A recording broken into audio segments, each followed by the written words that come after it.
Salut à tous, c'est Économie 360.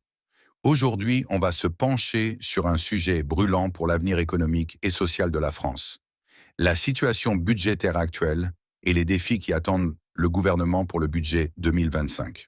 Depuis la pandémie de Covid-19, nos finances publiques ont pris un sacré coup.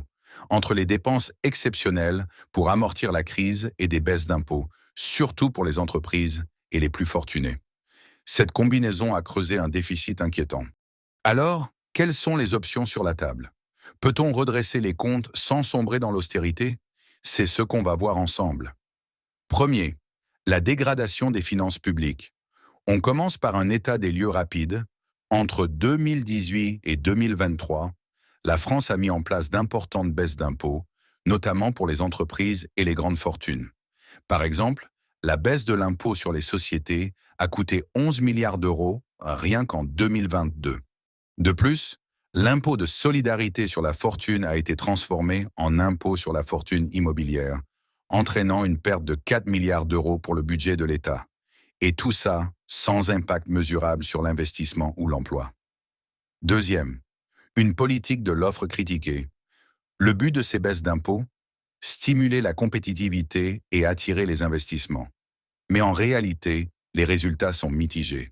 On a créé des emplois, certes, mais le taux de chômage reste plus élevé qu'ailleurs en Europe. Et pour la fameuse attractivité de la France, elle reste à nuancer.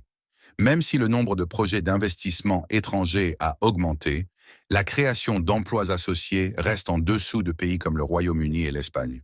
Troisième, la solution. Un retour progressif à l'équilibre.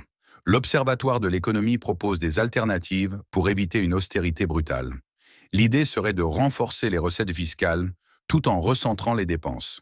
Concrètement, on parle de générer 8 milliards d'euros dès 2024 avec une surtaxe exceptionnelle sur les grandes entreprises et une suppression de la flat tax. En 2025, mettre en place un ISF vert pour les grandes fortunes et augmenter les contributions des entreprises, ce qui pourrait rapporter jusqu'à 36 milliards d'euros. Supprimer certaines niches fiscales inefficaces, comme les exonérations pour les très hauts salaires et le transport maritime. Quatrième, éviter l'austérité et préserver la croissance. Le retour à l'équilibre budgétaire est essentiel, mais il ne doit pas sacrifier la croissance et l'emploi, ni frapper les plus précaires. L'idée est de construire une politique budgétaire plus équilibrée et socialement juste, qui ne dépendrait pas uniquement des classes populaires pour équilibrer les comptes. Conclusion. La France est à un tournant budgétaire et les décisions à venir pourraient définir notre avenir économique. Si les options austéritaires existent, il est aussi possible de rétablir un équilibre sans aggraver les inégalités. Les discussions au Parlement en octobre seront cruciales pour définir cette trajectoire budgétaire. Merci d'avoir regardé. N'oubliez pas de liker, de vous abonner pour plus de contenu sur l'économie. Sur ce, je vous dis à très bientôt.